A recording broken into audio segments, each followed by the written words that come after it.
Mais uma vez, boa noite a todos e todas. E a gente está com essa belíssima ideia de fazer essa introdução à leitura popular da Bíblia com o pastor Quino. Hoje, nosso segundo encontro. No primeiro, a gente viu a chave de leitura, ler a Bíblia a partir da pessoa de Jesus, com a visão do que Jesus fez, nos seus exemplos, no que ele disse, e principalmente no seu exemplo.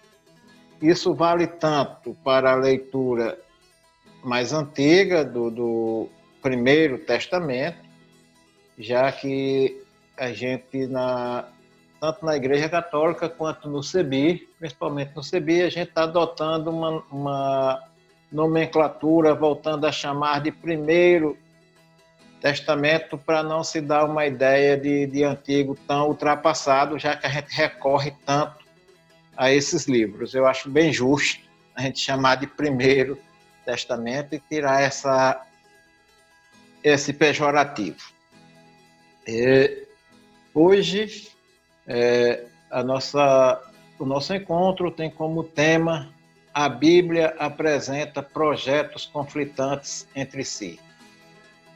Mas isso o pastor Quino vai discorrer logo em seguida, porque agora a gente vai pedir a Alexandro que faça a abertura espiritual. Olá, saudação a todas e todos.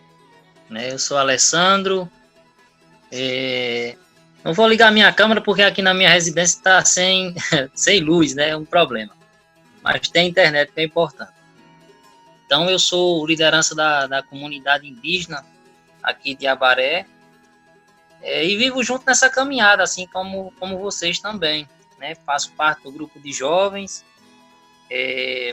ajudo a minha comunidade nas necessidades, né? Atualmente também estou como professor na nossa escola indígena, e como o Benedito propôs, era que a gente fizesse aqui um momento de abertura. E como ele me pegou um pouco assim de surpresa, porque na verdade a gente precisa estar um pouco preparado para esses momentos, eu vou fazer aqui uma breve apresentação do que a gente faz na nossa tradição aqui na nossa comunidade. E até assim, quando o Benedito me falou desse momento, o canto que a gente faz aqui na nossa comunidade vai ser um canto envolvendo perdão, né? Que hoje, querendo ou não, é necessário que a sociedade, que o mundo peça perdão a Deus pelos nossos pecados, né? Muitas vezes a gente só quer a glória, e a gente não sabe ter a humildade de pedir perdão a Deus pelos nossos pecados. Então eu vou tentar aqui fazer um improviso. Nos pés do Santo Cruzeiro, nos pés do Santo Cruzeiro, meu índio se ajoelhou, pedindo perdão a Deus, Filho de nosso Senhor. Pedindo perdão a Deus, Filho de nosso Senhor. Nos pés do Santo Cruzeiro, nos pés do Santo Cruzeiro, meu índio se ajoelhou, pedindo perdão ao Senhor, pedindo perdão a Deus, Filho de nosso Senhor. Naê, naê, naê, naê, naô. Então, nas nossas apresentações, a gente temos os nossos toantes, né, que é deixado pelos nossos antepassados, e que fala um pouco sobre a nossa trajetória, e cada canto para a gente é um momento sagrado da gente estar um pouco mais perto de Deus. Então, o que temos para a noite é isso, e vamos que vamos. Obrigado, Alexandro. Obrigado, porque nós todos nos obrigamos a te devolver não favor, mas o serviço. E servir sempre é bom. Pastor Quino, o serviço agora é com o senhor. Muito bem, boa noite. É uma imensa alegria estar com vocês mais uma vez. Eu gostaria que, diante de uma possível interrupção ou algum problema com a minha internet, uma palavra que não fosse ouvida claramente, que vocês interrompessem para que eu pudesse retomar. É sempre uma alegria participar da caminhada do povo que luta por um mundo melhor. Não por um povo que espera um mundo melhor, mas por um povo que se engaja na construção de um mundo justo, fraterno e igualitário. De minha parte, é muito importante estar com vocês, porque isso confirma a minha vocação, aquilo para o que me sinto chamado a fazer, que é partilhar um pouco da minha experiência com vistas a entrar num diálogo com a experiência de vocês. Pois Deus não é propriedade de ninguém. Deus abraça o mundo inteiro, de tal maneira que nós podemos fazer diversas experiências de Deus na vida. E quando nos encontramos, essas experiências de Deus que fazemos dialogam. E é desse diálogo que nascem as ideias e os sonhos mais fecundos e esperançosos para o mundo. Por isso que nós vivamos este momento como um momento de encontro, um momento de diálogo, e que após este encontro, nós, a começar em mim, estejamos mais habitados e habitadas pelo frescor da doce presença de Deus, que se nos revela a partir da face de cada irmão, de cada irmã. Eu me chamo Quino Cerqueira, como disse Benedito, sou pastor protestante de tradição batista, trabalho como pastor numa pequena comunidade aqui em Recife, no bairro de Areias, a Igreja Batista Bereana. Sou assessor do CEBI e de outros movimentos e grupos, alguns ligados ao MTC, Movimento dos Trabalhadores Cristãos, mas também ao Grupo da Partilha, que é um grupo que se reúne para viver a fé a partir de uma profunda ecumenicidade, e também assessoro grupos outros que, porventura, entram na caminhada bíblica com vistas a compreender melhor a Bíblia, para compreender melhor a vida e também para, compreendendo melhor a vida, também compreender melhor a Bíblia. No nosso encontro de ontem, nós vimos uma introdução ao problema que, de alguma maneira, provoca esse nosso curso, essa nossa conversa. E vimos uma primeira proposta. O problema está perfeitamente colocado na própria Bíblia. Nós vimos que no Evangelho de Lucas, capítulo 10, a partir do versículo 25,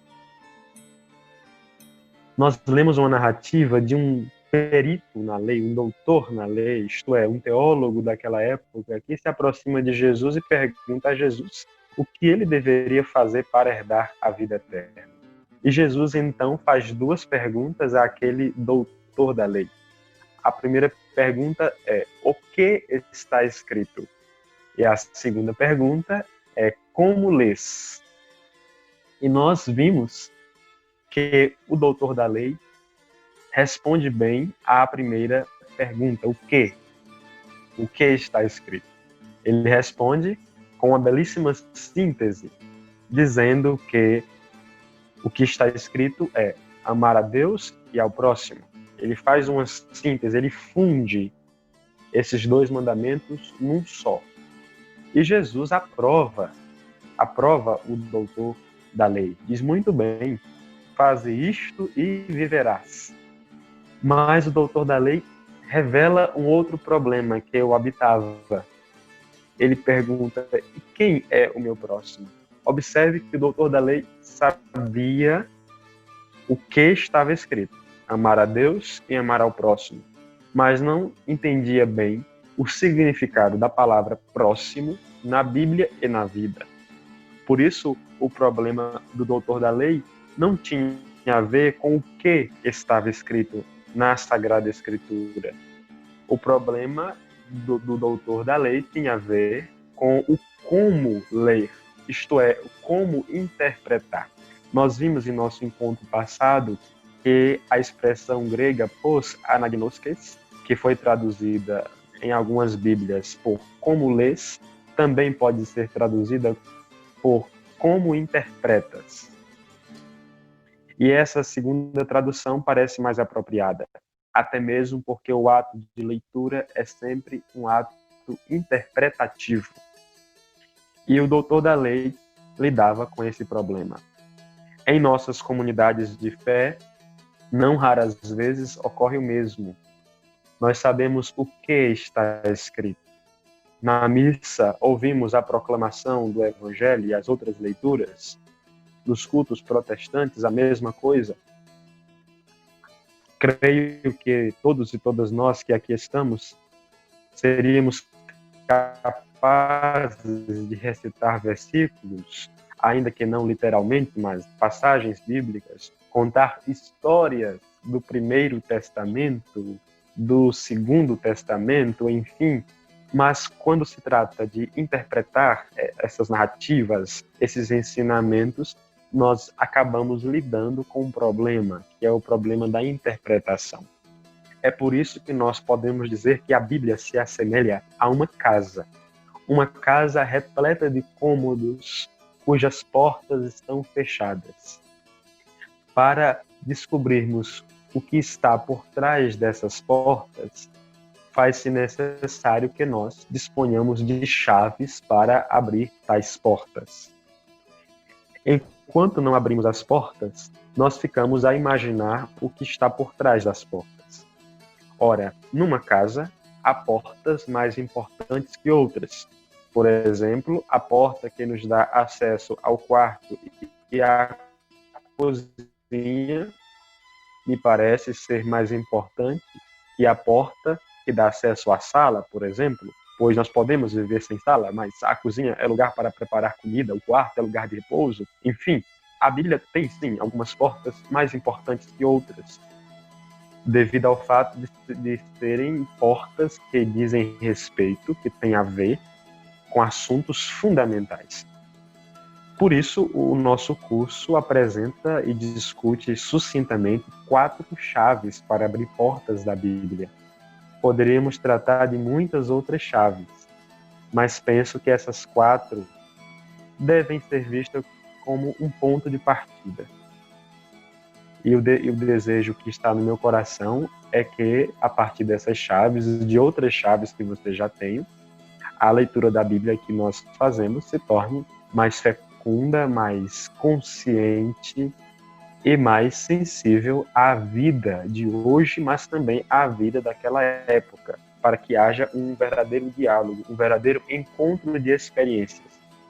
A nossa experiência com a experiência do povo da Bíblia. No encontro passado, nós vimos a primeira chave. E como o Benedito disse, essa chave é descrita do seguinte modo: a vida de Jesus como chave para ler toda a Bíblia.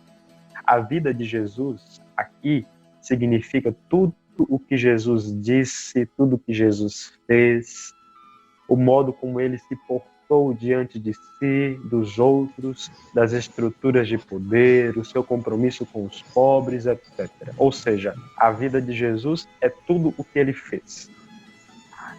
Nesse sentido, nós dizíamos em nosso encontro passado que a vida de Jesus é o lugar a partir do qual devemos ler toda a Bíblia. E nós usamos a imagem da montanha. Imaginemos que aqui é uma montanha. O melhor lugar para compreender toda a geografia da montanha é no seu topo. Se estivermos na base, não veremos o que está do outro lado, e vice-versa. Ir ao topo da montanha é o melhor a fazer para ter uma compreensão global acerca de toda a superfície daquela montanha. Pois bem, na Bíblia, nós podemos dizer que o topo da montanha bíblica é a vida de Jesus, e é a vida de Jesus conforme o testemunho dos 4 evangelhos, Mateus, Marcos, Lucas e João. Portanto, imaginem que aqui, nesse topo, estão os 4 evangelhos. E é daqui que nós temos que interpretar a Bíblia, penso, porque o evangelho de João, por exemplo, e isso está presente também em outros evangelhos, ainda que nas entrelinhas, a afirmação de que Jesus é a encarnação da palavra, ou seja, em Jesus, a palavra de Deus ganha pele, ganha carne, ganha rosto.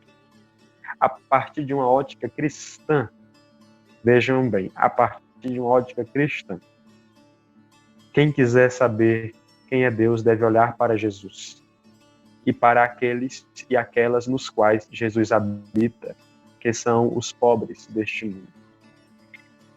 Nesse sentido, a vida de Jesus é a palavra de Deus. E por isso, quando nós estamos diante de outros textos bíblicos, nós precisamos considerar primariamente esta palavra.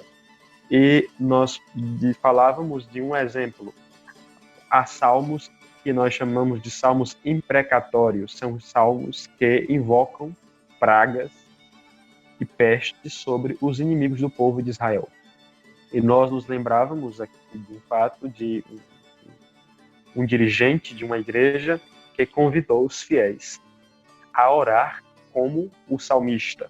E o salmista, isso está em muitos salmos, é claro, em muitos salmos, mas o salmista, no Salmo 3, verso 7, diz assim: levanta-te, Senhor, salva-me, meu Deus, pois tu feres no queixo todos os meus inimigos, quebras os dentes dos ímpios. E após ler esse salmo tão imprecatório, no qual o salmista pede a Deus para quebrar a cara dos seus inimigos, o dirigente daquela igreja dizia: vamos, irmãos e irmãs, oremos para que Deus quebre a cara de nossos inimigos. E, diante disso, nós nos perguntamos: como assim? E então nós nos lembramos que Jesus propôs a resistência não a partir da resposta odiosa, mas do perdão. O perdão como libertação do ódio. Nosso amigo, irmão Alessandro nos apresentou uma toada, eu não sei se o termo próprio é esse, Alessandro, corrija-me, na qual Alessandro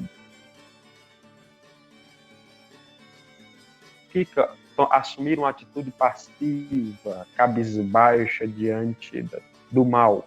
Mas o perdão é uma maneira de sairmos do ciclo do ódio, como o Alessandro cantou tão bem. Perdoar é se livrar das correntes do ódio para lutar pela libertação, pela justiça, fora da lógica do ódio. E foi isso que Jesus ensinou. Ele ensinou, e ele ensinou não só com palavras, mas ele ensinou com a sua própria vida. No Evangelho de Lucas, capítulo 6, Jesus diz que devemos perdoar nossos inimigos. E no capítulo 23 de Lucas, versículo 34, o próprio Jesus, diante de seus torturadores, diz: Pai, perdoa-lhes, porque não sabem o que fazem. De modo que, numa situação muito concreta, nós podemos nos valer desta chave para decidir por que caminho seguir.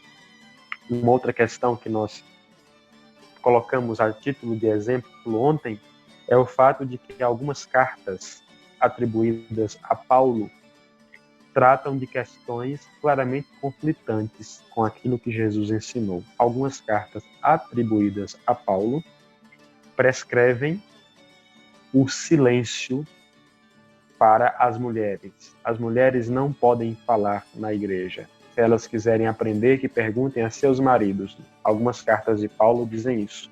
E diante disso, o que faremos? Por mais que possamos tratar dessa questão das cartas de Paulo por outros caminhos, mas de imediato, se nós temos a vida de Jesus como chave para ler toda a Bíblia, nós temos que colocar uma questão. Ora, somos cristãos e cristãs ou paulinos e paulinas? Entre seguir a Jesus e Paulo, nós seguimos a Jesus. E claramente a postura de Jesus em relação às mulheres foi totalmente diferente daquela vista em outros textos da Bíblia. Jesus tinha discípulas. Jesus, no Evangelho de João, por exemplo, inicia o seu ministério. E assim por diante. A postura de Jesus é uma postura que proporciona e requer de nós a luta pela igualdade de gênero. É uma postura igualitária que nos inscreve na vocação para a igualdade. Nesse sentido, isso serve como exemplo para percebermos como é que essa chave se aplica na vida concreta de todos e todas nós. Hoje nós vamos para a nossa segunda chave para ler a Bíblia.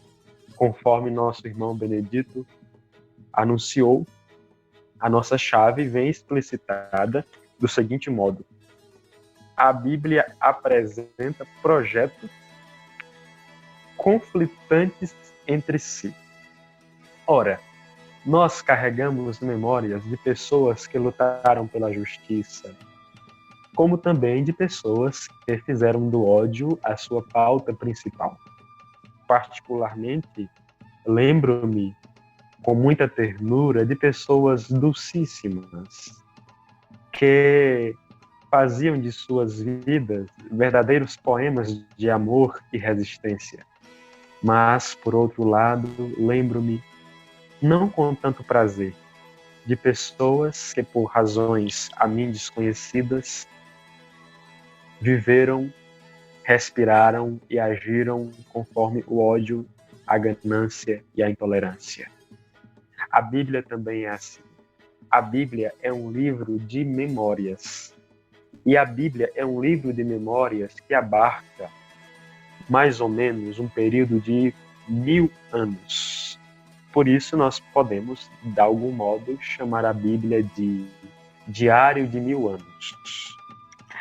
A Bíblia, por ser um livro de memórias, muitas vezes nos assusta, porque a Bíblia não esconde suas memórias em nenhum momento. A memórias à morte.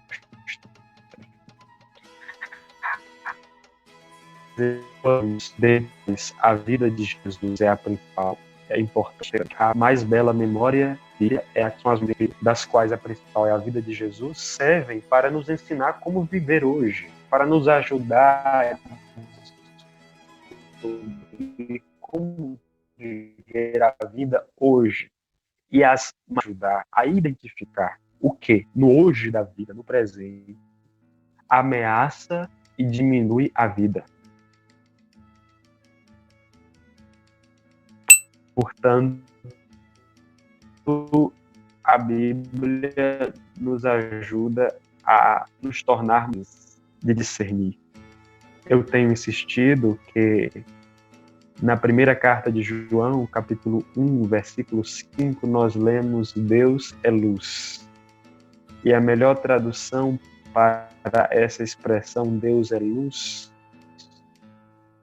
seria dizer assim: Deus é conscientização.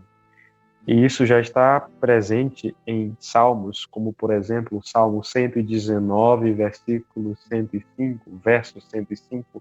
Ali nós lemos: lâmpada para os meus pés é a tua palavra e luz para os meus caminhos. Ou seja, a palavra encontra o seu sentido quando ilumina a nossa vida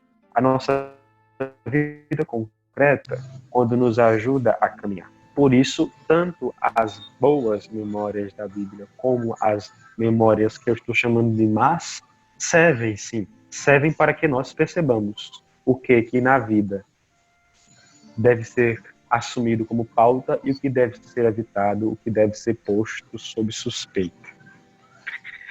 Agora, um dado interessante que não pode passar despercebido é a pergunta pelo porquê. O porquê de, na Bíblia, haver memórias más e memórias boas. Bom, a pluralidade, a diversidade de memórias presentes na Bíblia retrata a diversidade de ideias e projetos que conviviam e disputavam entre si durante o tempo em que a Bíblia ia sendo escrita. A Bíblia não caiu do céu. A Bíblia foi escrita na vida por um povo que tinha suas lutas, seus ideais, seus projetos. E o Espírito Santo, nós acreditamos que o Espírito Santo inspirou a composição da Bíblia, mas a inspiração não é psicografia. Na psicografia, a pessoa ouve, coloca a mão nos olhos e escreve. Não é. A inspiração não é psicografia. Inspiração é uma palavra que descreve um ímpeto para escrever. Eu não sei se vocês já sentiram isso, mas às vezes nós estamos na rede, sentadas na cadeira, e de repente vem uma boa ideia e nós vamos ali, escrevemos aquela ideia ou falamos. De repente, uma lâmpada se acende em nós. Inspiração é isso. O povo está vivendo a sua luta e nessa luta o povo percebe a presença de Deus e num dado momento o povo decide contar uma história e depois escrever uma história a partir de seus desejos mais íntimos, de sua percepção, de sua interpretação quanto à presença de Deus na vida do povo. De modo que os textos da Bíblia refletem a humanidade e os anseios humanos do povo que a escreveu. Nesse sentido, a presença de ideias e memórias diversas na Bíblia se explicam pelo fato de que a Bíblia, quando estava sendo escrita em meio à presença de muitos projetos e ideias que habitavam e ora disputavam entre si. Em linhas gerais, sempre houve no povo que escreveu a Bíblia dois projetos que sempre travaram um conflito. Nós podemos chamar esses dois projetos assim: um projeto oficial e um projeto popular. Um projeto oficial e um projeto popular. Havia essas duas tendências no povo que escreveu a Bíblia. O projeto oficial representava os interesses do Templo de Jerusalém e do palácio. Inclusive, na língua hebraica, é possível que a mesma palavra seja traduzida por templo e palácio. Porque, de algum modo, o palácio era uma espécie de templo do rei. E havia uma interpenetração, havia uma conjugação entre palácio e templo, sobretudo no tempo em que o Primeiro Testamento estava sendo escrito.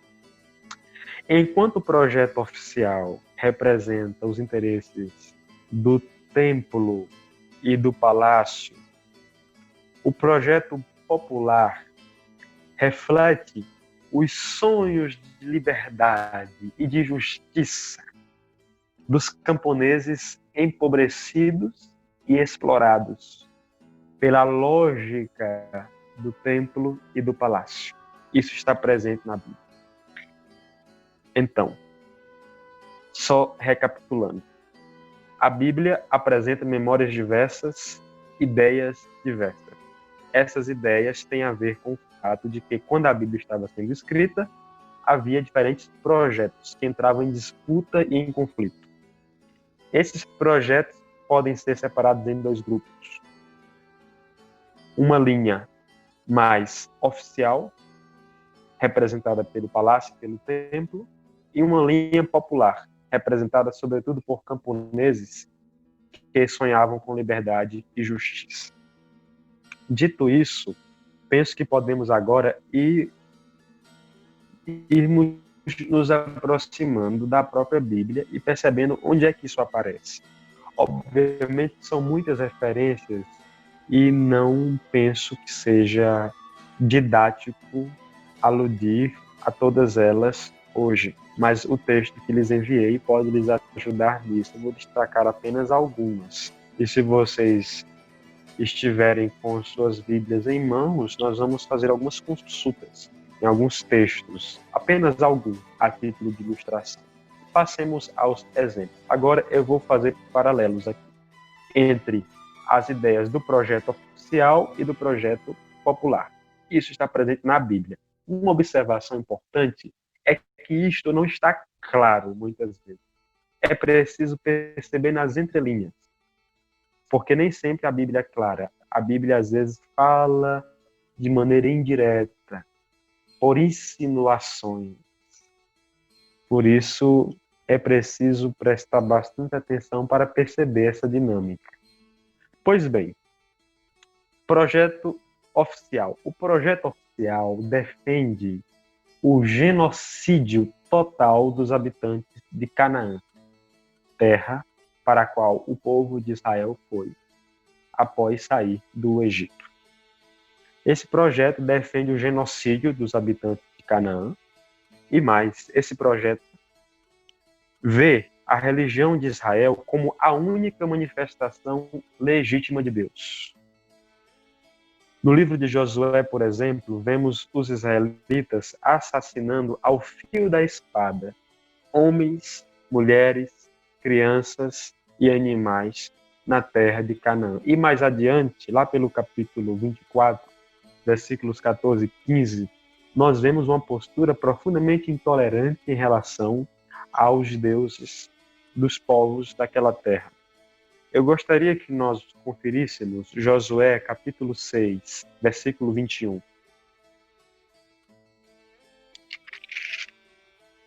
Josué 6, 21. Aqui nós lemos assim: Então consagraram como anátema tudo que havia na cidade, homens e mulheres, crianças e velhos, assim como os bois, ovelhas e jumentos, passando-os ao fio da espada. Consagrar como anátema significa tirar a vida. E adiante, em Josué 24, nós vemos mais uma postura profundamente intolerante. Josué 24, versículos 14 e 15. Agora, pois, temei a Yahvé e servi-o na perfeição e na fidelidade. Lançai fora os deuses aos quais serviram os vossos pais do outro lado do rio e no Egito, e servi a Yahvé. São palavras de Josué dirigidas ao povo de Israel. Porém, se não vos parece bem servir a Yahvé, escolhei hoje a quem quereis servir, se aos deuses aos quais iram vossos pais do outro lado do rio, ou habitais. Quanto a mim e a minha casa, serviremos a Yahvé. Ou seja, é uma postura profundamente radical. E o machismo se deixa ver aqui de maneira clara quando Josué fala por si e por sua casa. A casa de um homem, naquela época, incluía tudo que estava sob o seu poderio. Sua esposa, seus filhos, seus servos, seus bois, seus jumentos, tudo era a propriedade. E Josué, portanto, diz que ele e a sua casa servirá ao Senhor e que o povo deve abandonar, lançar fora, extraviar os deuses das nações. Por isso nós vemos aqui deste lado uma postura que defende o genocídio dos povos de Canaã e que apresenta a religião de Israel como a única manifestação legítima da experiência de Deus. Por outro lado, nós temos o que podemos chamar de um contrarretrato, um manifesto, que são as narrativas sobre Abraão, nós chamamos de ciclo de Abraão, que são as narrativas que estão ali em Gênesis, capítulo 12 até o capítulo 25. Em Gênesis, de Gênesis 12 a 25, nós vemos uma outra realidade. Ali está proposto a convivência pacífica entre o povo de Israel e os habitantes de Canaã. Abraão vive em perfeita harmonia com os povos da terra. Abraão faz aliança com eles. E no capítulo 20, Abraão diz que pensava que a presença de Deus, que o temor de Deus não existia naquele povo. Mas o texto, vocês podem ler depois, Gênesis 20, que ali fica claro que, se por um lado Abraão pensava que o povo daquela terra não tinha temor de Deus, na verdade o texto deixa claro que o povo da terra tinha mais temor de Deus do que o próprio Abraão.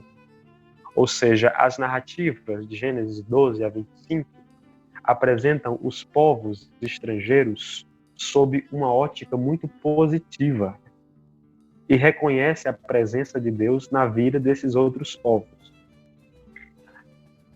Alguém poderia pensar, sim, mas são histórias. Bom, é que esses textos não foram escritos por acaso. Eles foram escritos muito tempo depois. E quando um texto é escrito, ele tem um objetivo. Por isso, quem escreveu o texto de Josué tinha o objetivo de legitimar o genocídio, a matança dos povos de Canaã, e de apresentar a religião de Israel como a única legítima, a única verdadeira. Ao passo que os escritores ou escritoras de Gênesis 12 a 25 tinham uma outra visão. Eles defendiam um projeto de convivência pacífica com os povos estrangeiros e propunha uma relação amistosa sob aspectos também da prática religiosa. O projeto oficial, agora vamos pensar aquilo que diz respeito ao modo como a sociedade deveria ser organizada. O projeto oficial, representado no primeiro livro de Samuel, capítulo 9, 15 a 16, 10, 1, isso tudo está anotado no texto que enviei para vocês. Esse projeto oficial é contra a sociedade que se organiza como comunhão de tribos. E esse projeto oficial defende a monarquia. Ou seja, o projeto oficial defende a centralização do poder nas mãos do monarca. Monarca este que trabalharia para beneficiar uma elite de Israel e deixaria os pobres ao relento. Não só deixaria os pobres ao relento, como também acabaria gerando mais pobreza ali. Por outro lado, o projeto popular defende que a sociedade deve ser organizada como comunhão de tribos, sem rei. A sociedade deveria ser organizada como uma comunhão fraterna de tribos, e essa comunhão de tribos deveria resolver seus litígios, suas questões, seus conflitos, por meio de um colegiado de anciãos, de pessoas experientes.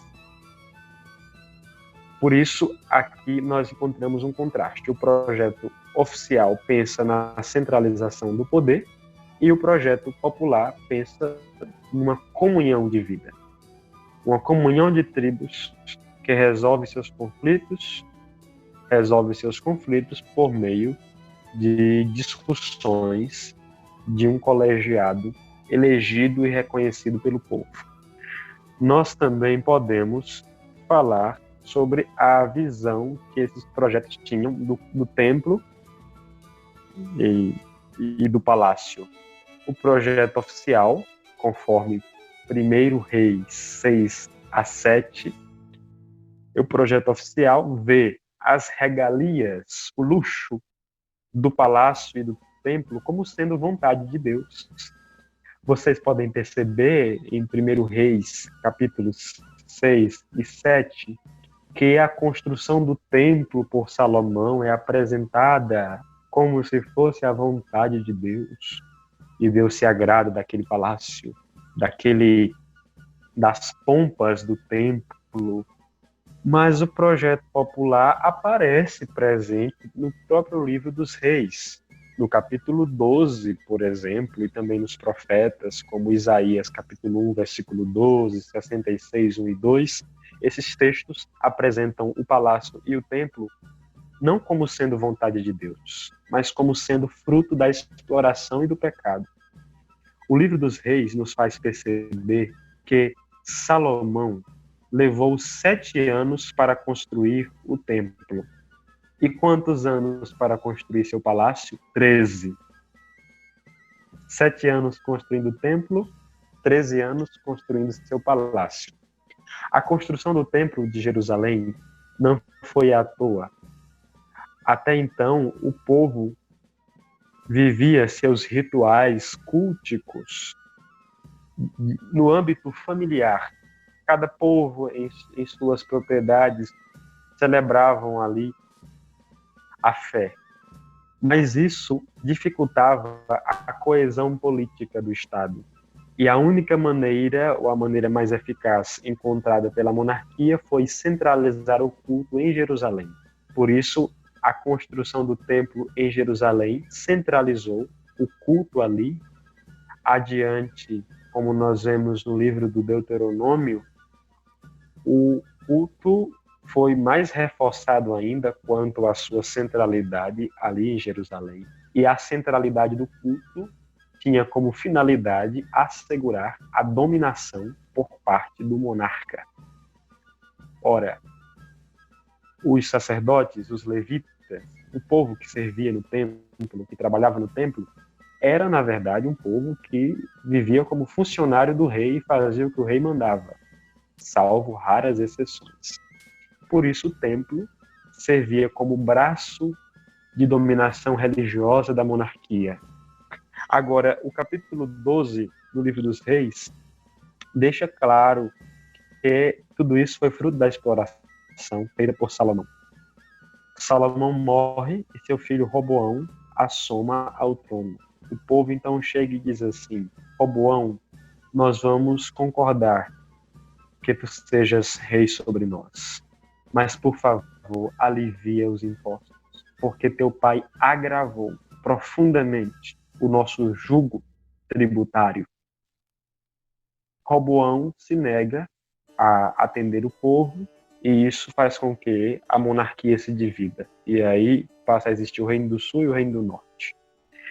Mas o fato é que, na petição desse povo que foi até Roboão, pedindo para reduzir as cargas tributárias, está muito presente a dor de um povo que construiu um templo e um palácio a duras penas. Após o término da construção do templo e do palácio, o povo de Israel estava paupérrimo, porque tudo foi construído às custas de camponeses sofridos. Nós podemos também falar aqui algo sobre o culto. Qual é a compreensão do culto pelo projeto oficial? Qual é o culto proposto pelo projeto oficial e o culto proposto pelo projeto popular? Há muitas referências, eu vou citar apenas algumas poucas. No livro do profeta Ageu e também no livro do profeta Malaquias, desculpem, eu dei um salto aqui. Quero dizer, no livro dos Reis, 1 Reis, capítulo 8, o culto é apresentado como uma prática religiosa centrada no templo. Então, cultuar é ir ao templo e cumprir os rituais do templo. Essa é a proposta de culto apresentada pelo projeto oficial. Todavia, no profeta Oséias, no profeta Amós e no profeta Miqueias, nós escutamos uma nova proposta. Ali, o culto é apresentado não como um serviço religioso prestado no templo, mas como uma prática social centrada na misericórdia, no direito e na justiça. Portanto, cultuar a Deus é assumir uma prática social centrada na misericórdia, no direito e na justiça. Essa é a proposta do projeto popular. Quanto à visão sobre a pobreza. O que é a pobreza? Há duas grandes visões sobre a pobreza. O projeto oficial, representado nos livros do profeta Ageu e do profeta Malaquias, esses livros compreendem a pobreza como sinal do castigo de Deus. Nesses livros está muito presente uma teologia segundo a qual, se alguém é pobre, é porque esse alguém desobedeceu a Deus e está sendo castigado por Deus. E por isso, a forma de superar a pobreza é sendo fiel a Deus, sobretudo levando dízimos ao templo. Dízimos que enriquejavam os sumos sacerdotes e as elites atreladas a eles. Agora, segundo Levítico, capítulo 19, Deuteronômio, capítulo 24 e capítulo 15 e outros tantos textos que representam o projeto popular, a pobreza não é vista como sinal do castigo de Deus. O projeto popular compreende a pobreza como um sinal do roubo cometido pelos ricos. Afinal de contas, todo rico é ladrão, seja direta ou indiretamente. Ainda que alguém, pelas vias legais, venha a tornar-se profundamente rico, ainda assim é roubo, porque essa pessoa se serviu de leis injustas. Nem tudo que é legal do ponto de vista jurídico é certo do ponto de vista ético. A riqueza é uma afronta a Deus e à profecia. É uma afronta a tudo aquilo que nós concebemos como pertencente à vida de Jesus. Agora, a questão da riqueza. O projeto oficial, seguindo essa lógica, diz que a riqueza é sinal da bênção de Deus. Isso pode ser visto em Provérbios 10, 22 e no Salmo 127. Ou seja, ali está muito claro que há uma ideia de que quem é rico é porque Deus abençoou. Isso quer dizer que Deus está do lado dos ricos. E os ricos são as pessoas que estão em comunhão com Deus. Mas o projeto popular, representado sobretudo pelo profeta Amós, diz diferente. Ali em Amós, capítulo 2 e capítulo 4, nós lemos que a riqueza é sinal do roubo e da injustiça cometida pelos ricos. Inclusive, vale lembrar que no capítulo 20 do livro do Êxodo, nós lemos o mandamento não roubarás. E ali, não roubarás, não é um mandamento que se aplica a questões pontuais. Aquele mandamento não foi escrito para os pobres, os empobrecidos. Não roubarás, ali significa não acumularás. Porque o acúmulo dos ricos é o maior roubo. E é o acúmulo dos ricos que leva a maior parte do povo a roubar. Um outro e último exemplo é a questão da terra. O projeto oficial defende que a terra deve pertencer ao rei e que o povo deve ser escravo do rei trabalhando na terra, como se fosse um povo que arrenda a terra. Eu não sei se essa expressão é muito comum aí no semiárido, mas no cerrado ocorre algo tristonho e indignante, é que pessoas provenientes do sul e do centro-oeste chegaram à terra, ao cerrado piauiense, de onde sou originário, e ali esse povo comprou as terras por um preço muito irrisório, muito barato. E hoje o povo, os que seriam herdeiros dessas terras, trabalham para esses grandes agropecuaristas e, quando não trabalham como funcionários diretamente, mas trabalham por meio daquilo que eles chamam de arrendamento da terra. Eles trabalham na terra do grande proprietário, mas a maior parte da colheita vai para o proprietário, que nem pisa os pés na terra, a não ser para receber, para levar as sacas de milho, de soja, de feijão, etc. Onde aparece essa ideia de que a terra deve pertencer ao rei e o povo deve ser escravo? Em Gênesis 41 e também em Gênesis 47. Vocês devem se lembrar da história de José do Egito. A história começa na altura do capítulo 37 do Gênesis e vai até o final, até o 50. A história de José. José é um hebreu que é vendido por seus irmãos como escravo e vai para o Egito.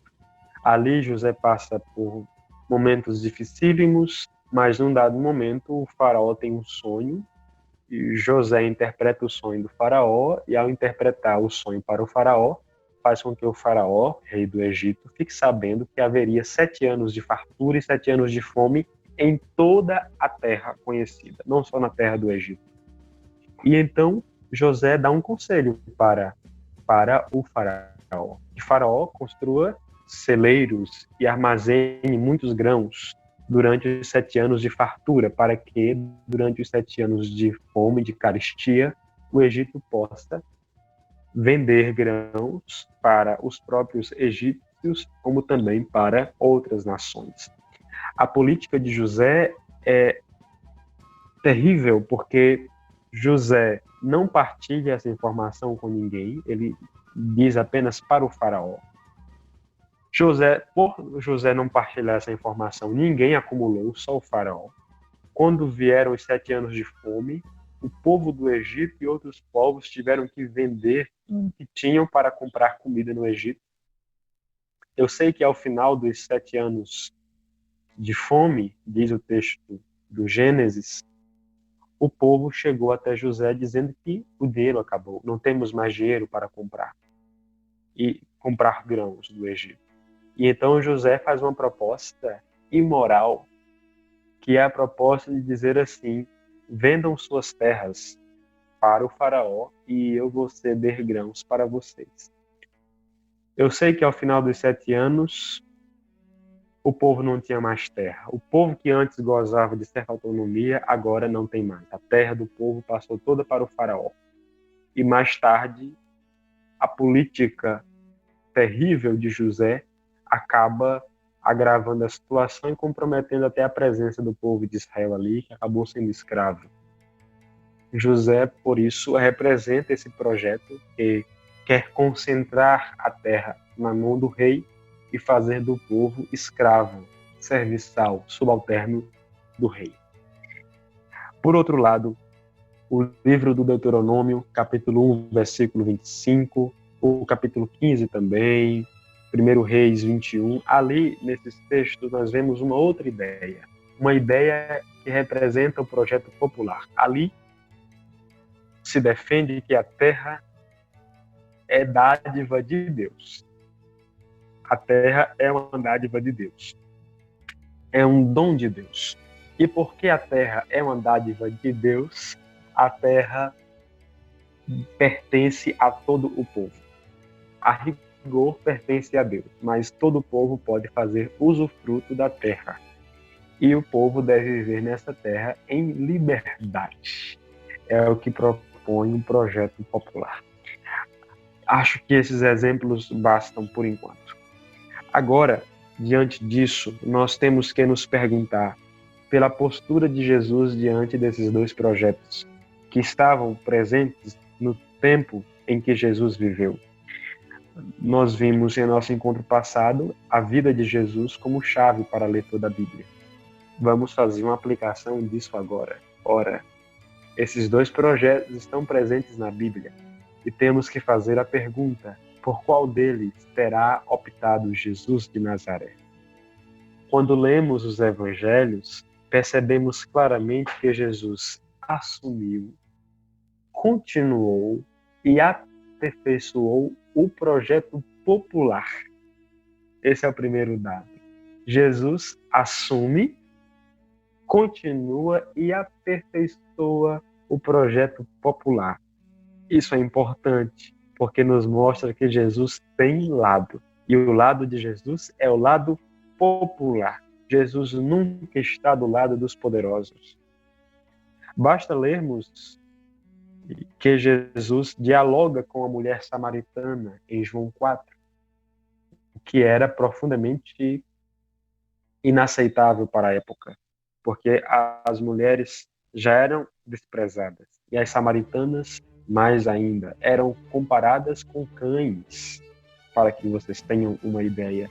Mas Jesus dialoga com a mulher samaritana e elogia a fé de um centurião romano, um homem que não pertencia à religião de Israel. Ou seja, Jesus é simpático para com os estrangeiros e reconhece a presença de Deus noutras manifestações religiosas que não a de Israel. Jesus, em Lucas 13, chama o rei Herodes de raposa. É muito forte, mas também é cômico. Jesus chama Herodes de aquela raposa e rejeita ser rei em João 6,15.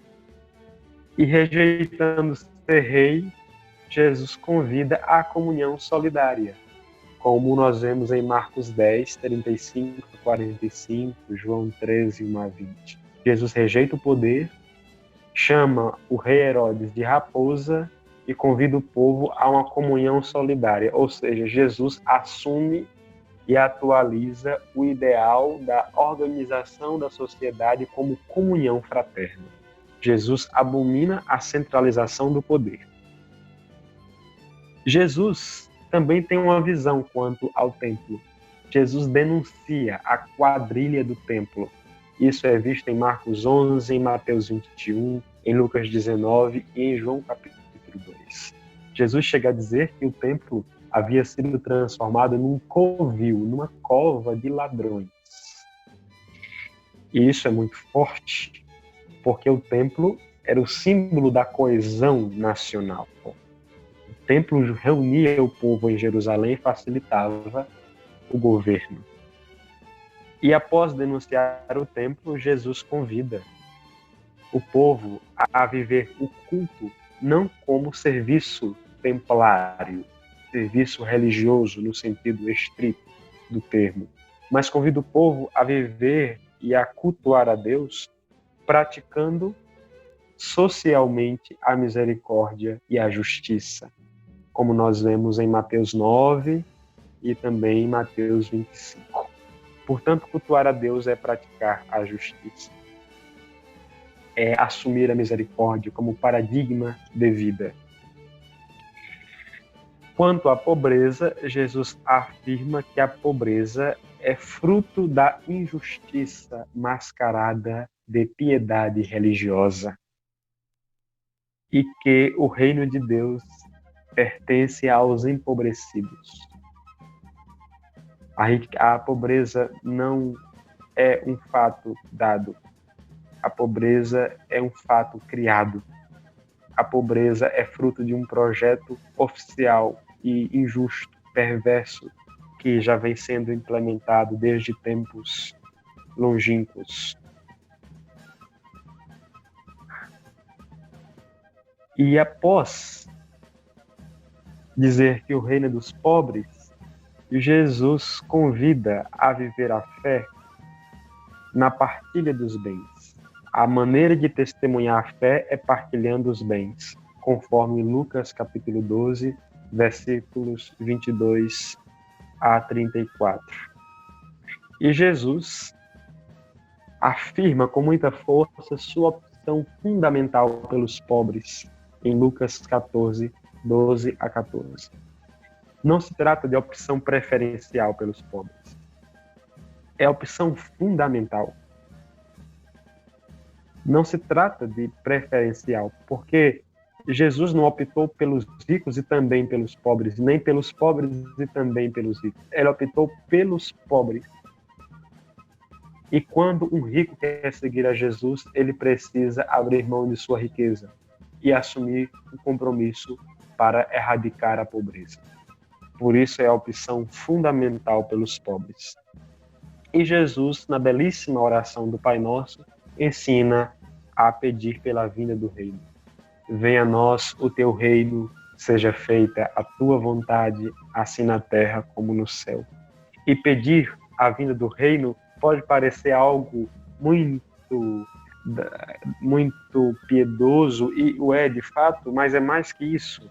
Orar pela vinda do reino é pedir o fim de todos os reinos deste mundo para que se instaure o reino de Deus. E o reino de Deus significa a partilha universal da vida, da terra, dos bens, das dádivas da criação. Pois onde Deus reina, não pode haver outro rei. Onde Deus reina, o povo todo vive em comunidade. Além dessas passagens, a opção de Jesus pelo projeto popular é claramente expressa em sua pregação na sinagoga de Nazaré e em seu discurso enquanto caminhava rumo a Jerusalém. Na sinagoga de Nazaré, Jesus afirma seu compromisso de levar uma boa notícia para os pobres. A boa notícia para os pobres é de que Deus está do lado deles, contra os ricos, contra a riqueza, e que por saber que Deus está do lado deles, os pobres podem se unir e encontrar forças nisso para lutar. E no caminho para Jerusalém, Jesus deixa claro que Deus deliberadamente escondeu o mistério do reino dos sábios e entendidos, dos ricos, dos doutores, e o revelou aos pequeninos, quer dizer, ao povo empobrecido pelos supostamente sábios e entendidos. Deus tem lado. Deus não é imparcial. Deus não é neutro. O lado de Deus é o lado dos empobrecidos, contra a riqueza e contra a pobreza. Nós não queremos que os pobres se tornem ricos, nem que os ricos se tornem pobres. Nós, no segmento de Jesus, desejamos que haja justiça, isto é, que todos e todas tenham o suficiente para viver bem, em harmonia consigo, com os outros e com a Mãe Terra. Por fim, quando lemos a Bíblia, devemos ter em mente que em suas páginas estão presentes dois projetos. Um oficial e outro popular. E, igualmente, devemos ter claro que Jesus optou pelo projeto popular. Essa é a segunda chave para ler a Bíblia que apresentamos. Ao apresentarmos esta segunda chave, desejamos que nós, em comunidade, quando estivermos lendo a Bíblia, nos esforcemos para identificar na Bíblia o que pertence ao projeto oficial e o que é próprio do projeto popular. Mais que isso, porém, almejamos que, na vida, optemos pelo projeto popular, pois Deus, em Jesus Cristo, afirma cabalmente que está do lado do povo que sofre e, sobretudo, do povo que luta por um mundo melhor, por um mundo justo. Agora eu gostaria que nós pudéssemos discutir um pouco. O encontro de hoje ele é bem proveitoso porque ele traz esses conflitos, né, da Bíblia. Uma vez que a gente acha que a Bíblia ela é algo que tem um estudo relacionado somente a uma coisa e que, na verdade, o que falta muito hoje em dia nas pessoas que leem a Bíblia é a interpretação, a falta da interpretação. Como o pastor, ele traz essas reflexões que são fortes, né? E são momentos que, às vezes, a gente lê e, às vezes, não tem esse pensamento profundo em relação a isso. Porque eu estava aqui o tempo todo atento e vendo que algumas passagens eu já tinha lido, mas não tinha conseguido interpretar da mesma forma que ele traz para o contexto, né? Ele traz para que se forme um debate em relação a isso. E que é algo muito importante que a gente possa ler e saber interpretar e buscar o conhecimento, porque uma leitura rasa, uma leitura sem interpretação, ela pode trazer efeitos nocivos, né, para a nossa sociedade de hoje. Então, o meu ponto é esse. A gente vê na invasão de Canaã chegar ao ponto dos invasores se regozijar, se alegrar e por ter transformado arados e objetos, utensílios agrícolas de grande utilidade para aquela época, de grande tecnologia, transformados em foices, em espada. Dentro desse próprio texto, a gente já vê esse conflito. Você, em nome de Deus, em nome de um Deus, você invade um terreno de Canaã, e muito explicado porque foi a maldição de Cã, por isso que o povo de Deus tomou esse terreno, essa gleba, essa parte da terra, para que pudessem habitar. E a gente vê, no entanto, que Deus foi que deu essa inteligência a eles, então, para já naquela época eles terem objetos de metais para o bem, para ajudar no seu trabalho, no seu sustento. Como diz o pastor, é bem forte. Você invadir a terra de alguém pacífico que tinha instrumentos avançados e tomar esses instrumentos e transformá-los em armas.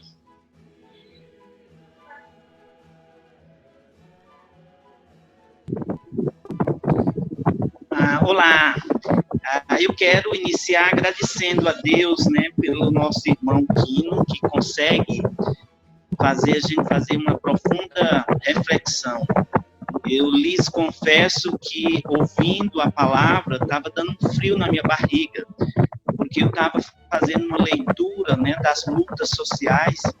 A gente se envolve nos movimentos sociais, no sonho, na busca, né, de um mundo mais justo, mais igualitário, né, e começa a acontecer isso, depois a gente perde tudo isso, e aí ouvindo a palavra de Deus agora, entendendo um pouco mais sobre a Bíblia, né, tem duas condições. Uma é a gente se acomodar, né, dizer, não é assim mesmo, porque já vem desde o princípio.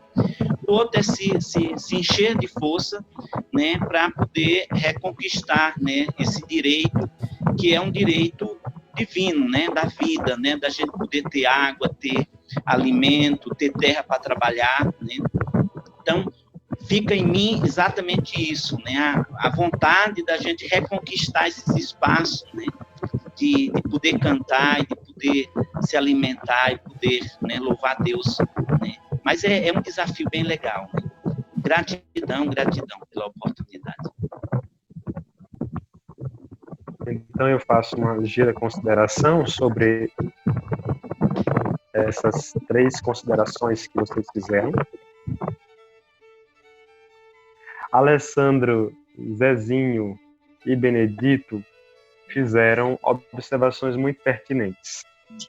E eu acho que vocês têm uma vantagem em relação a essa chave que nós apresentamos hoje, de que a Bíblia tem projetos conflitantes entre si, um oficial, outro popular, e que é necessário identificá-los para seguir o projeto popular. Eu acho que vocês têm muita vantagem em relação a isso, e eu vou dizer por quê. Nós sabemos que a Bíblia, a teologia, é ensinada em vários lugares, é discutida em vários lugares, na igreja, na universidade, nos círculos bíblicos, etc. Uma pessoa que está longe da vida, que não está inserida nas lutas sociais, terá sempre que lançar mão de todo um aparato acadêmico para identificar na Bíblia o que é projeto popular e o que é projeto oficial.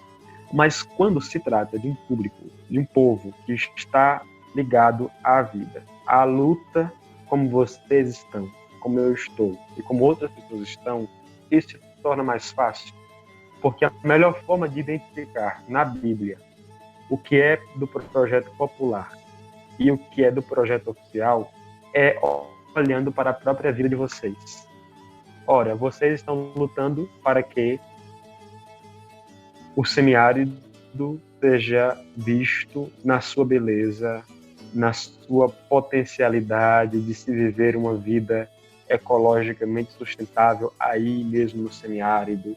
Vocês lutam para que todas as pessoas tenham condições de armazenar água, de cultivar a terra, para que todas as pessoas tenham casa. Vocês vivem essa luta, ou seja, vocês estão vivendo o projeto popular. E sempre que vocês forem à Bíblia e encontrarem ali algum tipo de perspectiva ou de ensinamento que entra em conflito direto com essa experiência de vocês, aí vocês já podem saber que aquilo ali é do projeto oficial, não é do projeto popular. Porque o projeto popular da Bíblia coincide com os projetos populares de nosso tempo. Claro, nós não podemos absolutizar isso que estou dizendo, mas, de um modo geral, a melhor forma de perceber na Bíblia o que é popular é comparando a caminhada popular de vocês com aquilo que aparece na Bíblia. Quando for parecido, aí já está um indício de que vocês estão diante de um projeto popular. Por isso, a vida de vocês deve ser ponto de partida para a leitura da Bíblia. E eu acho que vocês são pessoas muito privilegiadas para fazer essa leitura profunda, porque vocês são profundos na vida. Só pode ser profundo na Bíblia quem é profundo na vida. E vocês são muito profundos na vida e na Bíblia, e poderão ser a cada dia mais. Então, eu entendi mais ou menos que os dois projetos, o social e o projeto, na minha percepção, são projeto de vida e projeto de morte. É porque o projeto que tinha era de tirar dos pobres tudo que eles tinham. O projeto de José, como o senhor colocou, o projeto de morte, que terminou tirando até a terra dos lavradores, dos moradores. O projeto de Jesus já é um projeto de vida, que é um projeto de partilha, é um projeto de troca, um projeto de doação, né? Então, esse é o projeto de vida. E eu acredito que a gente que está nos movimentos sociais, a gente pode interpretar esse projeto de morte como um incentivo para o projeto de vida, que é o projeto de Jesus. Né? Acho que não teria outro motivo, outro incentivo maior, senão ler para entender que esse projeto de morte, a gente tem que combater ele acho que até o fim, né? A gente tem que chegar a alcançar a vitória, que é o projeto que Jesus quer para todos nós, que é o projeto de vida. Eu quero agradecer também pela forma como o pastor faz assim, esse esclarecimento, que deixa a gente mais aberto para ler mesmo, para entender, para buscar entender, né? Porque para entender ainda não é tão fácil. Mas buscar entender mesmo o sentido da palavra de Deus na vida da gente. O que é que o projeto de morte pede, qual é o desafio, qual o apelo de Deus para que a gente possa vivenciar o projeto de vida.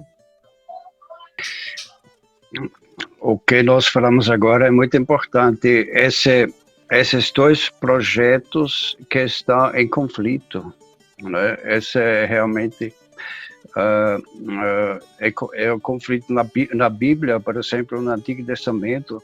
Se nós olharmos o Moisés, né, que foi educado no palácio pela filha do faraó, né? Então ela estava totalmente embutido nesse projeto do poder, né? E depois ele tinha contato, né, com a sua mãe, sua irmã, e ele depois realmente não esqueceu a sua origem, né? Não esqueceu a sua origem, e depois ele fugiu. Quando matou o egípcio, ele fugiu para o deserto, né? E lá teve essa experiência de Deus na sarça, no espinheiro, né? De Deus: eu sou aquele que está ao lado de vocês. E Moisés, ele não voltou logo, né, para o Egito. Ele ficou lá um tempo, casou, virou criador, né, de cabras, ovelhas, defendeu a água contra os inimigos, né, desse povo simples. Então, ele ficou um tempo lá, realmente viveu e entendeu mesmo a situação do povo. Depois ele foi, e também da fraternidade, né? Essas coisas todas, de dividir o trabalho, o serviço. E depois ele teve a força de voltar para o palácio e libertar o povo, né? Teve a força de Deus libertar o povo com Arão, com a Miriam e com os outros, com os 12, né? Então, essa é toda uma pedagogia como nós devemos trabalhar. Eu penso muitas vezes que nós somos, por exemplo, da classe média, né? Nós estamos nesses dois projetos, nos dois projetos. Eu já ouvi falar a pessoas que dizem: quando eu era jovem, eu defendia muita ideia de fraternidade. Alguém me falou que estava fazendo um trabalho na Embrapa. Disse: quando estava jovem, era contra essas coisas de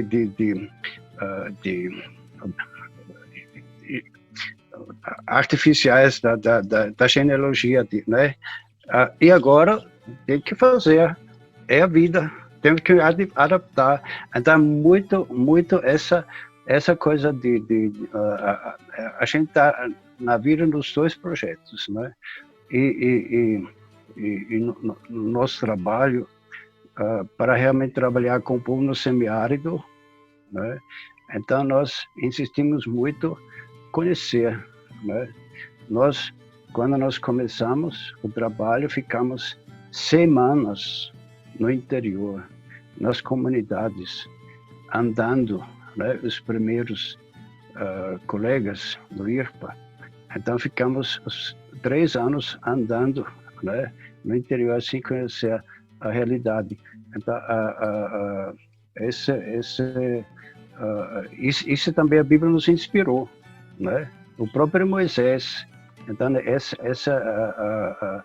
essa coisa é uma contribuição que o pastor fala, como é importante e como é uma ajuda para a nossa realidade, tá? Obrigado por essa aula de hoje, tá?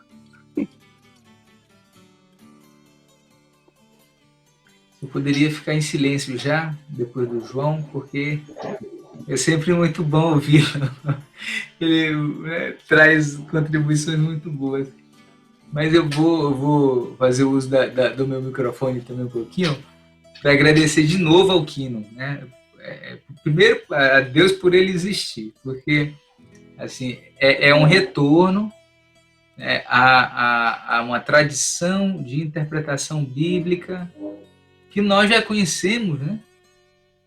São mais que, principalmente o mundo evangélico, durante as últimas 2 décadas, se afastou profundamente, e é muito importante, assim, renova as esperanças quando a gente tem gente como você, com a ousadia profética, a inteligência de estudo e essa vontade pedagógica, né, de se lançar, de se dedicar, tá aí, né, na terça-noite, quinta-noite, aí semana que vem de novo, tal, de graça, é bom que se diga, né, sem fazer nenhuma cobrança, nada para anunciar a boa nova da salvação, né, sem muito a receber em termos de compensações financeiras, profissionais, né, por isso, e não é simples, não é fácil encontrar gente assim.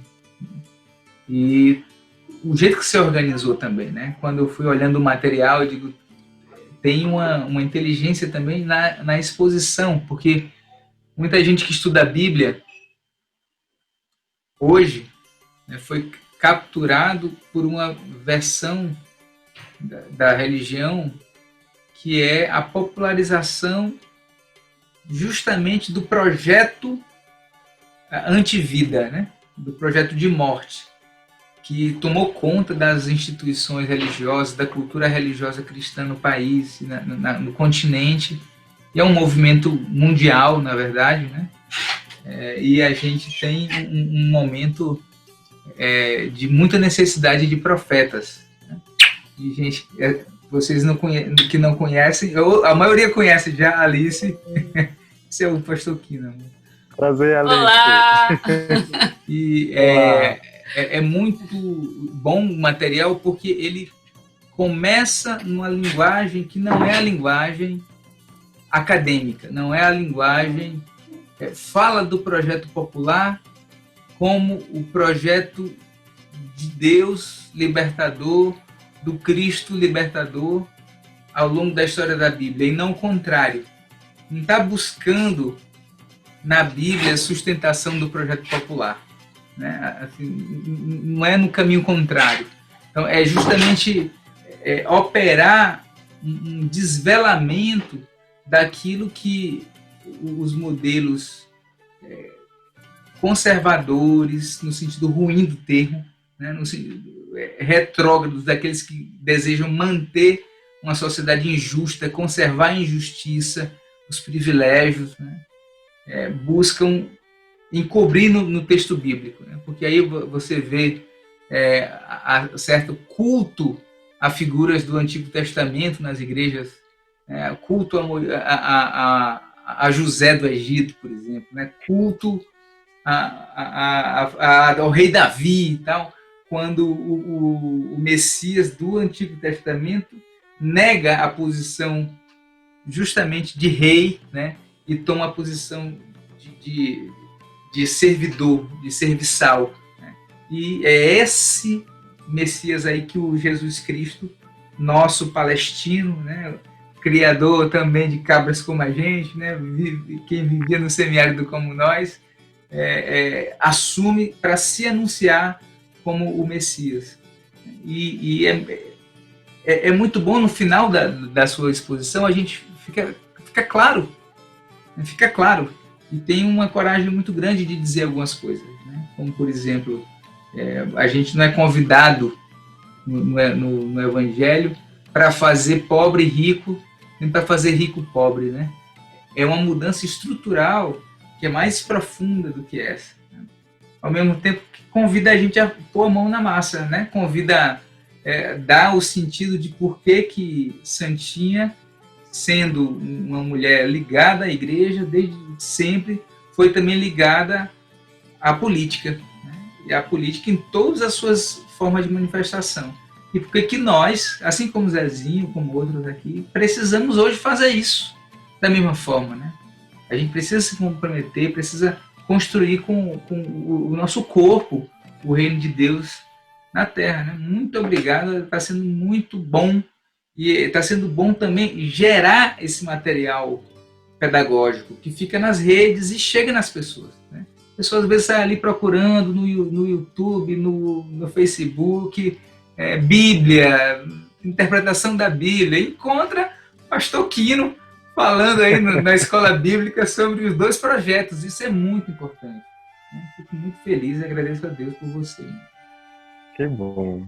Eu agradeço muito a palavra de Santinha, de João e de Erlon, São palavras muito pertinentes e que fazem parte de todo esse nosso encontro mesmo, ou seja, o que vocês falam não é apenas um comentário ao que foi posto, mas é a continuação e o aperfeiçoamento de tudo que nós temos tentado colocar. Santinha falou sobre o projeto de vida e projeto de morte. Santinha identifica o projeto oficial como um projeto de morte e o projeto popular como um projeto de vida. De fato, Santinha e demais irmãos e irmãs, o projeto oficial é característico por abraçar a morte no sentido mais amplo e drástico que a palavra tem. É a morte da vida humana, é a morte das relações, é a morte das águas, é a morte da floresta, dos animais. É um projeto que não convive com a vida. Seu lema é a morte. E João nos coloca diante de um dilema que, na verdade, é uma constatação muito lúcida de que nós, de alguma forma, transitamos pelos dois projetos. Nós habitamos um mundo que é predominantemente dirigido pela lógica neoliberal. Um capitalismo na sua versão mais selvagem e voraz. E vivendo neste mundo, é impossível que nós passemos totalmente ao largo dessa lógica. O que nós tentamos é fazer experiências alternativas. Experiências que tentam caminhar com um pouco mais de liberdade em relação a essa lógica. Mas eu acho bonito e esperançoso o fato de nos darmos conta do mundo no qual estamos e sabermos sobre que projeto estamos e que projeto queremos. Durante essa pandemia, a pobreza tem aumentado muito no Brasil. A Oxfam, por exemplo, divulgou dados recentes de que a perspectiva é das piores. E num contexto como esse, nós vamos precisar reforçar a organização da vida, a organização popular, vamos precisar fazer laços comunitários, pactos de vida, porque o Estado não vai nos acudir. E, infelizmente, muitas comunidades de fé também foram cooptadas por essa lógica que está aí. Mas eu acredito na força popular. E sei que vocês acreditam e vivem essa força popular. E apesar de estarmos nesses dois projetos, estamos num circunstancialmente, não queremos. Mas nós vamos desenhando um outro. E temos a esperança e nos esforçamos para fazer de nosso tempo um período de transição para um outro projeto. Isso nos dá muita esperança. Erlon, por fim, toca num tema também muito importante, que é o que se faz com a Bíblia. Infelizmente, Erlon, a Bíblia tem sido usada, na maioria das vezes, para reforçar o poder dos opressores. Nas igrejas cresce o uso e a leitura fundamentalista da Bíblia, uma leitura que consiste numa coleta de versículos isolados para servir de base para um projeto que é totalmente avesso à vida, à fraternidade, à justiça. E essa é uma constatação. E eu tenho pensado ultimamente que a leitura da Bíblia se resolve no primeiro momento quando se pode fazer uma boa leitura da própria vida. Ou seja, por mais que alguém conheça grego, hebraico, arqueologia do tempo de Jesus, se a pessoa não conhecer um pouco da vida, não for capaz de uma crítica social, a pessoa não será capaz de fazer uma leitura da Bíblia. Porque a primeira página que nós temos é a página chamada vida. E se nós não formos capazes de uma crítica social, nós também não seremos capazes de criticar a Bíblia. Criticar no sentido de analisá-la, de ter um senso crítico capaz de fazer-nos perceber que nela estão presentes pensamentos e projetos muito ruins, mas que também estão presentes projetos de vida, projetos de fraternidade, projetos de partilha. E que é percebendo isso que nós vamos perceber também uma dimensão de interioridade, que nós, enquanto seres humanos, também somos habitados por tendências múltiplas. Às vezes tendemos para o mal, tendemos para o bem, mas tendo presente que a vida, a Bíblia e nós somos habitados por tendências diversas, penso que assim nós teremos um pouco mais de clareza para optar sempre pelo projeto de vida, pelo projeto de justiça e de fraternidade. E a escola, Vidas Desabrochando no Semiárido, é um sinal vivo, encarnado, de que esse projeto popular dá certo e que deve ser levado adiante. Pois vocês desabrocharam no semiárido e mais pessoas estão desabrochando a partir de vocês. Vocês aí estão desabrochando aqui na minha vida e isso me fortalece, isso me anima. Por isso, vamos seguir juntos e juntas, de mãos dadas, porque o amor há de vencer o ódio. A ternura há de vencer toda prepotência. E a liberdade haverá de imperar sobre a opressão.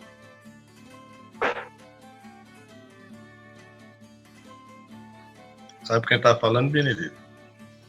Acho que sim. Mais uma vez agradecer a Deus, né? Como bem disse Erlon, um abraço, Erlon, para você também, a todos e a todas. É o nosso querido pastor Quino, nosso amigo, que está aí nos ajudando a caminhar ao encontro de Jesus. Durante a aula de hoje, quando o senhor falava a questão da terra, né, dos dois projetos, e o projeto oficial, né, pertencendo ao rei, e o popular como dos camponeses, eu ficava fazendo, como dizia Erlon, dava uma olhada no retrovisor da vida e começava a olhar para a gente mesmo na questão referente à terra e o tempo que nós vivemos. Para a gente entrar na terra hoje, a gente tem que comprar um dote, um terreno para construir uma casa. E a terra você vai comprar, se a terra é um dom, uma dádiva de Deus, você está comprando a outra que está vendendo a terra de Deus para você. Aí para você construir, você precisa tirar uma licença no CREA, senão não constrói. Uma licença na prefeitura, senão não constrói. Isso falando apenas de uma residência, de um terreno 10x20, 8x15. E quando você termina de construir com os bens seus que você trabalhou para adquirir, você começa a pagar impostos por essa casa. Imposto predial e territorial urbano, taxa de limpeza pública, taxa de iluminação pública. Ou seja, a terra, dom de Deus, a gente paga por ela para estar aqui. Pelo amor de Deus, pastor Quino, onde é que a gente vai viver com essa posição ainda? Creio que talvez a culpa seja de José, um projeto imoral dele de trocar o usufruto da terra depois de 7 anos por aquilo que o próprio povo construiu, né? Então a gente fica assim, trazendo para essa situação nossa presente, e esse olhar que o senhor traz para nós hoje, essas duas linhas, nessa segunda chave de leitura bíblica, eu creio que é fundamental. Eu ainda não tinha percebido vários detalhes, e só com o tempo é que a gente vai reaprender novamente, olhando nesse retrovisor da vida, essas duas linhas nesse olhar. Santinha dizia muito bem o que a gente aprendeu na vida de comunidade, é o projeto de vida, o projeto de morte, é o que a gente aprendeu. E aquilo que acho que foi o Erlon que colocou com referência à questão de José, a gente tinha uma imagem, eu tenho uma imagem de José diferente, que foi me passada através da própria teologia da minha igreja, nos encontros de participar.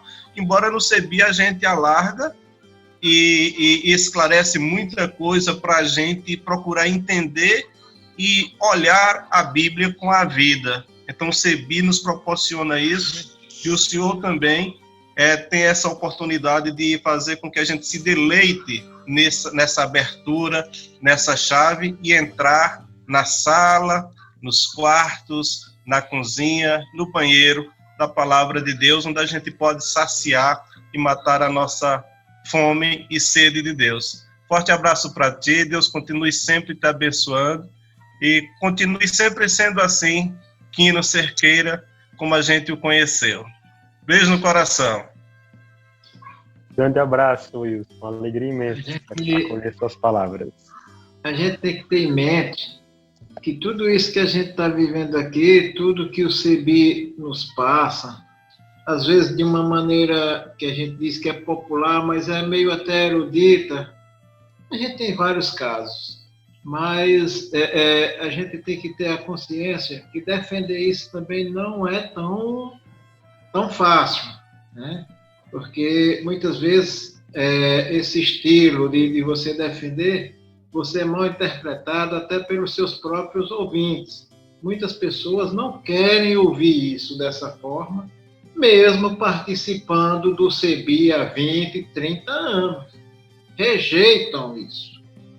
E essa forma, essa didática, essa pedagogia de nos pegar pelo que a gente tem, com essa metodologia aí freiriana, né, que você não começa quando começa, nem termina quando termina, e isso vai nos dando mais ânimo também para a gente continuar.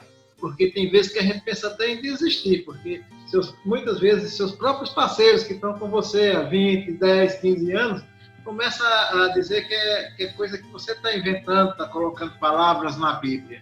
E a gente vê que isso está lá desde sempre. Isso mesmo, Benedito. Você e o Wilson colocaram questões muito boas. E fazer esse caminho não é fácil, mas é tão prazeroso, não é? É tão bom depois reclinar a cabeça sobre o travesseiro. Eu prefiro rede, na verdade. Sou piauiense ama rede. Mas seja como for, na rede ou na cama, reclinar a cabeça e saber que nós caminhamos bem. Eu ouvi uma canção nesses dias, não me recordo nem de quem foi, mas a canção dizia que mais importante que ter um final feliz é ter um caminho feliz. Então, mais importante do que o desfecho da história global é fazermos dessa nossa caminhada presente, desse caminho presente, um caminho feliz. E felicidade significa paz. Não paz como ausência de enfrentamentos, ausência de embates, mas paz no sentido bíblico, shalom, que significa manter-se inteiro, inteira, de maneira íntegra, diante do Deus que nos pede tão somente humildade, justiça e solidariedade. Eu queria só mesmo dizer, né, que eu estou encantada. Vou dormir muito feliz hoje, porque suas palavras, Pastor Quino, realmente, para mim, né, é como se fosse a presença da Divina Providência, né, no nosso meio hoje. Né, umas palavras assim que dava a impressão que eu estava escutando Jesus, né, de carne e osso aqui diante da gente, falando assim de tão simples, né, de um tema que às vezes a gente acha difícil, mas você falou com as imagens tão próprias, né, fazendo a gente caminhar junto com você, com a sua fala, fazendo memória também da nossa história, da nossa vida, e nos questionando muito, né? Eu fui muito contemplada com a fala do João também, né? Porque fiquei me questionando, né, todo o tempo, em que projeto estou, né? Em que projeto nossa igreja também está, né? Como o Erlon falou, é a nossa igreja e outras igrejas também, como que está fazendo o caminho regresso, né? Indo mais para o lado da monarquia, mais para o lado do projeto de morte. E você falou, né? Eu gostei muito quando você fala do ímpeto, né? Quando vai escrever, quando os escritores da Bíblia, né, foram escrever sua memória, então tinha um ímpeto, e uma sensibilidade para escrever, e para a gente precisa também essa sensibilidade grande para poder interpretar a Bíblia, mas também interpretar a vida. Né? A gente precisa dessa sensibilidade para a gente perceber na nossa vida como que a gente está entrando também para esse projeto de morte, né? Porque é um projeto de morte bem velado, né? Principalmente esse projeto do consumismo, né? A gente vai entrando também, né? E a gente precisa dessa sensibilidade grande para perceber, tomar consciência e realmente ter essa conversão profunda do coração e da vivência nossa. Eu gostaria muito de agradecer.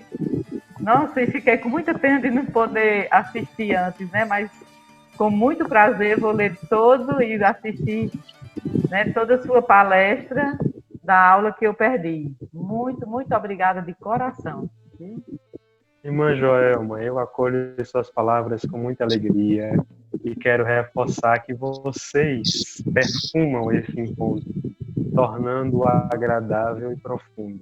É o perfume do coração aberto, da alma disposta, do sonho por um mundo justo que torna esse encontro tão poroso, tão aberto para acolher o frescor da palavra de Deus. Por isso, acolha, irmã Joelma, a minha gratidão e todas vocês. Eu estou muitíssimo feliz mesmo por poder partilhar um pouquinho com vocês e guardar em meu coração cada fala, cada olhar, cada gesto.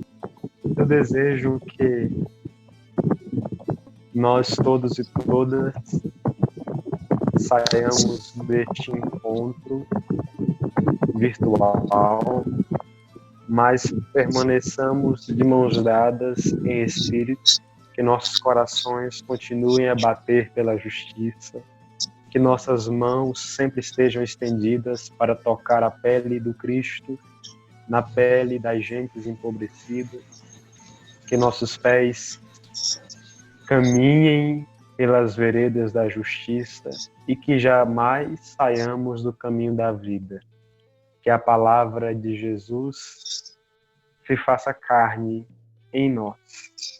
Que nossas vidas sejam genuína palavra de Deus e que nossas existências sejam soneto de amor, verso de ternura, poema de liberdade. E que assim, na paz de Cristo, no amor dos irmãos e das irmãs, nós nos despedimos. Amém. Eu acho que há um mantra que é muito bom para esse momento, que diz indo e vindo. É bom.